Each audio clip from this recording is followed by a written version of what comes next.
नमस्कार, मैं हूं शशि। आइए झारखंड की टॉप 25 प्रमुख खबर जानते हैं। झारखंड में सरकार बदलने की चर्चा पर झामुमो ने दी सफाई। मुख्यमंत्री हेमंत सोरेन 28 नवंबर को रात दिल्ली के लिए रवाना हुए हैं। 4 दिनों से वह दिल्ली में ही हैं। इधर सरकार में उलटफेर की खबरें तेजी से फैली है। यह चर्चा होती रही कि दिल्ली प्रवास के दौरान सीएम श्री सोरेन की भाजपा के आला नेताओं से मुलाकात हुई है। दोनों मिलकर सरकार बना सकते हैं। इधर इन अफवाहों पर विराम लगाते हुए झामुमो के अधिकृत एक्स हैंडल से पोस्ट किया गया है कि झारखंड झुकेगा नहीं। इस पोस्ट का मतलब पूछने पर झामुमो के महासचिव सुप्रियो भट्टाचार्य ने कहा है कि यह पोस्ट अफवाहों पर विराम लगाने के लिए किया गया। उन्होंने कहा है कि जो भी अफवाह उड़ रही है उसका कोई आधार नहीं है। झामुमो गठबंधन को जो जनमत मिला है उस जनमत का सम्मान करते हुए सरकार अगले 5 वर्ष क्या 20 वर्षों तक चलती रहेगी। जो गठबंधन के सहयोगी है वही आगे भी रहेंगे। वहीं पूरे प्रकरण पर भाजपा के प्रवक्ता प्रतुल सहदेव ने कहा है कि भाजपा और झामुमो नदी नहीं समुद्र के 2 किनारे हैं। झामुमो के साथ हमारा मेल नहीं हो सकता। भाजपा राष्ट्रवाद के सिद्धांत वाली पार्टी है और झामुमो महातुष्टिकरण वाली पार्टी। झारखंड में 12 लाख मतदाता गैर हाजिर या मृत चिन्हित। झारखंड में 12 लाख ऐसे मतदाता चिन्हित किए गए हैं जो गैर हाजिर या मृत हैं या फिर वे दोनों जगहों पर सूचीबद्ध हैं।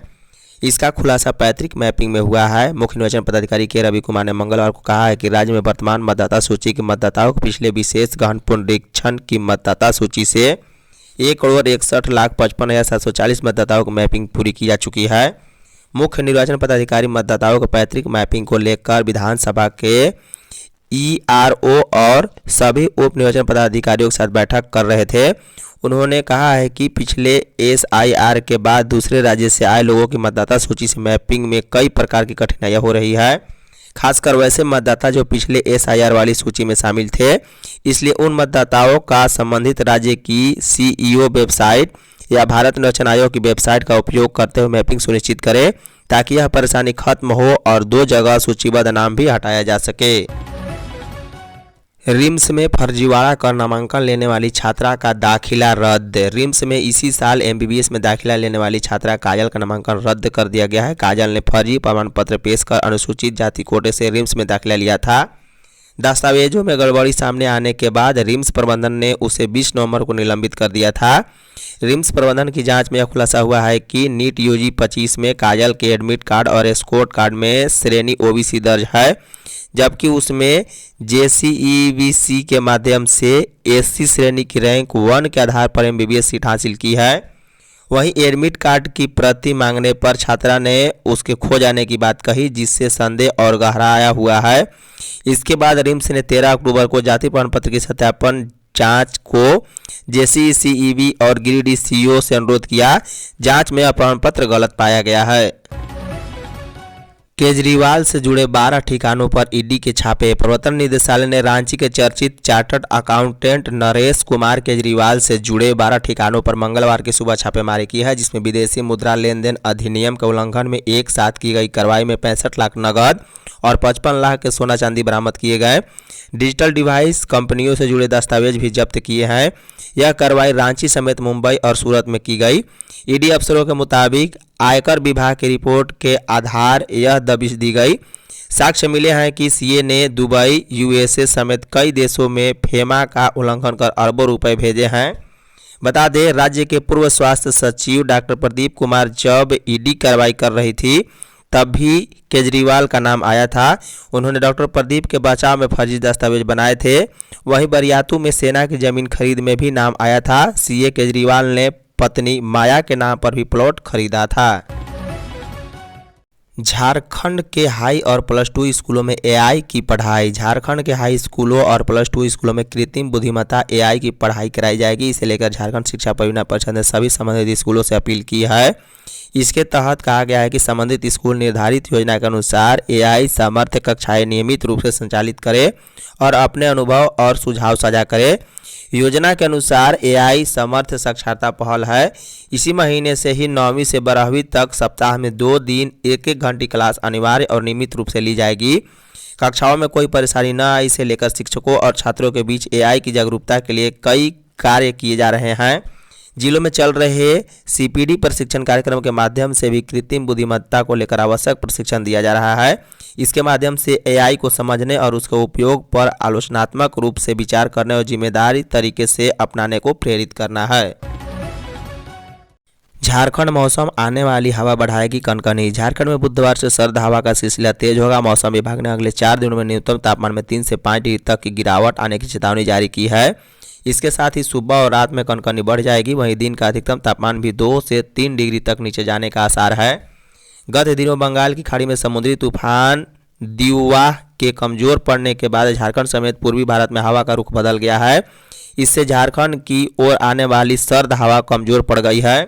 तूफान के असर से पिछले हफ्ते हवा में नमी बढ़ी थी और तापमान में हल्की बढ़ोतरी देखी गई थी, लेकिन अब इसके कमजोर पड़ते ही उत्तर पश्चिमी की ठंडी हवा फिर से सक्रिय हो गई है। इस हवा का झारखंड की ओर बढ़ना ही ठंड में उछाल का कारण बनेगा। मौसम वैज्ञानिक के अनुसार देश के उत्तरी भाग में पश्चिमी विक्षोभ सक्रिय है। हिमालय क्षेत्र से होकर आने वाली हवा अब झारखंड को प्रभावित करेगी। विभाग का कहना है कि मंगलवार से गुरुवार तक राज्य में न्यूनतम तापमान 8 डिग्री तक पहुंच सकता है।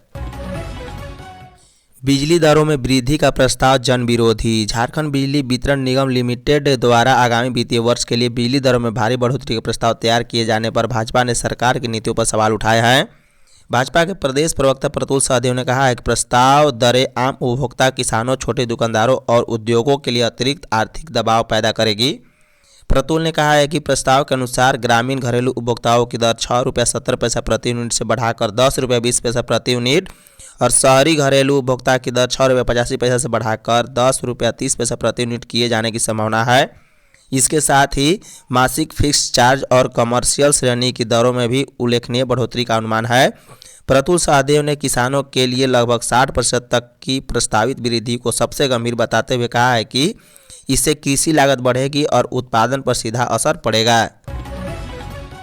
रांची के 10 राशन डीलरों को मिली 4G ई-पॉस मशीन। राष्ट्रीय खाद्य सुरक्षा अधिनियम के तहत लाभुकों को पारदर्शी और त्रुटि रहित अनाज उपलब्ध कराने के लिए रांची जिला प्रशासन ने मंगलवार को एक महत्वपूर्ण कदम उठाया है।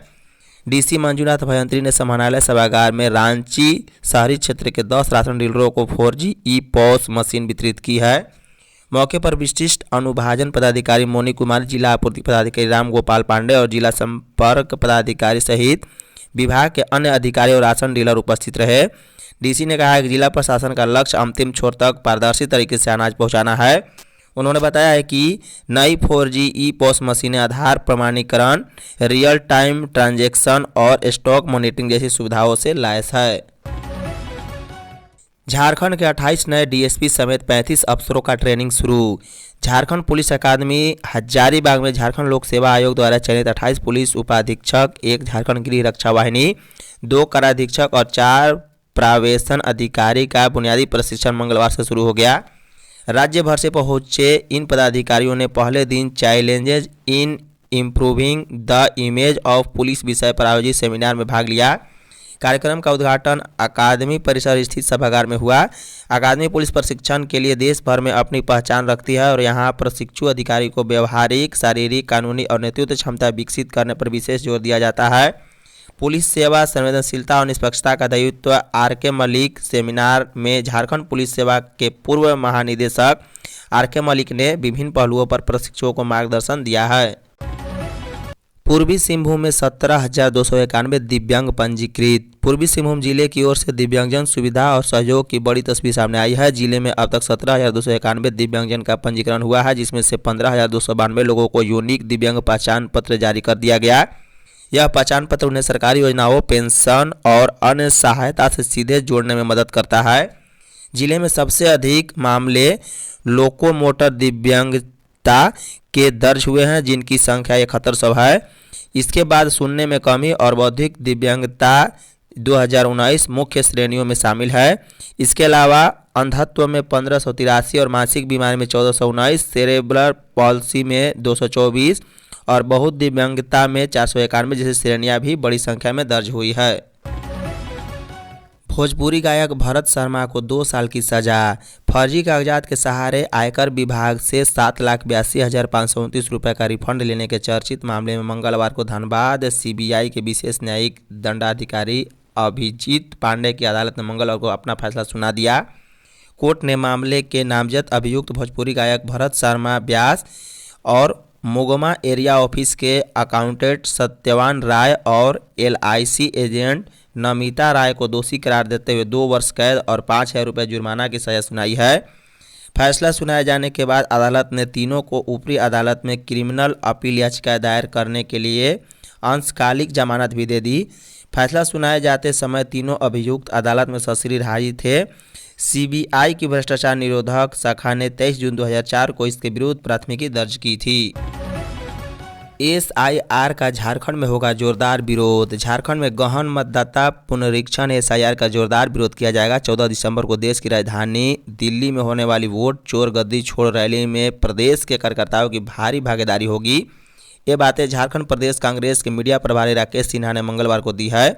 राकेश सिन्हा ने बताया कि झारखंड प्रदेश कांग्रेस कार्य समिति की बैठक प्रदेश अध्यक्ष केशव महतो कमलेश की अध्यक्षता में हुई। इसमें 14 दिसंबर को दिल्ली में होने वाली वोट चोर गद्दी छोड़ रैली की तैयारी पर गहन चर्चा हुई। रैली में अधिक से अधिक भागीदारी झारखंड से हो, इसकी भी जिलावार समीक्षा की गई। बता दें, कार्य समिति की बैठक में नेताओं ने कहा है कि झारखंड में SIR के तहत होने वाले मतदाता पुनरीक्षण की प्रक्रिया का विरोध किया जाएगा। प्रदेश कांग्रेस अध्यक्ष केशव महतो कमलेश ने कहा है कि केंद्र सरकार की जिम्मेदारी नागरिकों के अधिकारों की रक्षा करना है। वर्तमान सरकार अपनी जिम्मेदारी से दूर उनके अधिकारों को छीन रही है। ACB ने होमगार्ड सिमडेगा के मुंशी को 5,000 रिश्वत लेते पकड़ा। भ्रष्टाचार निरोधक ब्यूरो की टीम ने मंगलवार को गृह रक्षा वाहिनी कार्यालय सिमडेगा के मुंशी श्याम कुमार गुप्ता को 5,000 रुपये रिश्वत लेते गिरफ्तार कर लिया है। गिरफ्तार मुंशी सिमडेगा जिले के बोलबा थाना क्षेत्र का रहने वाला है। उसकी गिरफ्तारी गृह रक्षा वाहिनी कार्यालय सिमडेगा से की गई है। शिकायतकर्ता गृह रक्षक बोनीफास डुगडुग हैं, जो सिमडेगा के कोलेबिरा के शाहपुर डिपाट टोली का निवासी हैं। उन्होंने 1 दिसंबर को ACB के रांची थाना कांड संख्या 21/2025 में प्राथमिकी दर्ज कराई थी। शिकायत की थी कि गृह रक्षा वाहिनी सिमडेगा कार्यालय के मुंशी श्याम कुमार गुप्ता ने ड्यूटी के लिए कमान पत्र निर्गत करने के एवज में 5,000 रुपये रिश्वत की मांग की है। ACB रांची की टीम ने उक्त शिकायत का सत्यापन किया, जिसमें आरोपों को सत्य पाया गया। झारखंड निकाय चुनाव पर 10 दिनों में आरक्षण पर फैसला। नगर निकाय चुनाव को लेकर जिला प्रशासन ने तैयारियों में तेजी ला दी है। अब सभी की निगाहें वार्ड से लेकर अध्यक्ष पद के आरक्षण पर टिक गई है।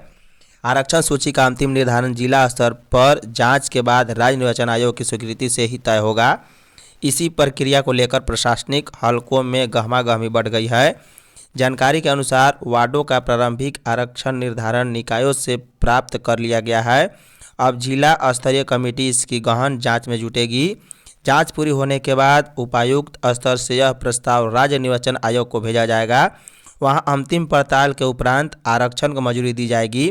अध्यक्ष पद के आरक्षण की रूपरेखा सीधे राज्य निर्वाचन आयोग द्वारा बनाई जाएगी। ऐसे में आरक्षण सूची के पुख्ता रूप लेने में अभी 10 दिनों से अधिक का समय लगना संभावित माना जा रहा है। लैंप्स में धान खरीद में देरी। झारखंड सरकार द्वारा लैंप्स के माध्यम से धान अधिप्राप्ति की प्रक्रिया इस वर्ष अब तक शुरू नहीं हो सकी है। चक्रधरपुर प्रखंड में गोपीनाथपुर लैंप्स के जरिए प्रखंड कार्यालय परिसर में धान खरीद की तैयारी की जानी है, लेकिन राज्य सरकार ने अब तक इसकी आधिकारिक सूचना जारी नहीं की। पिछले वर्ष यहाँ 20 दिसंबर से अधिप्राप्ति शुरू हुई थी, जबकि राज्य स्तर पर 15 दिसंबर से प्रक्रिया शुरू हो गई थी। उस समय धान की खरीदारी दर 24 रुपये प्रति क्विंटल थी, परंतु इस वर्ष न तो खरीद दर की घोषणा हुई है और न ही खरीद की तिथि तय हो सकी है। धान अधिप्राप्ति में देरी का सीधा असर किसानों पर पड़ रहा है। भंडारण की कमी और शादी विवाह का मौसम, स्वास्थ्य समस्याएं, बारिश का भय और खेतों में जंगली हाथियों का प्रवेश और परिवहन लगातार जैसे कारणों से किसानों को मजबूरी में अपनी उपज बिचौलियों को बेचना पड़ रहा है। धन्यवाद।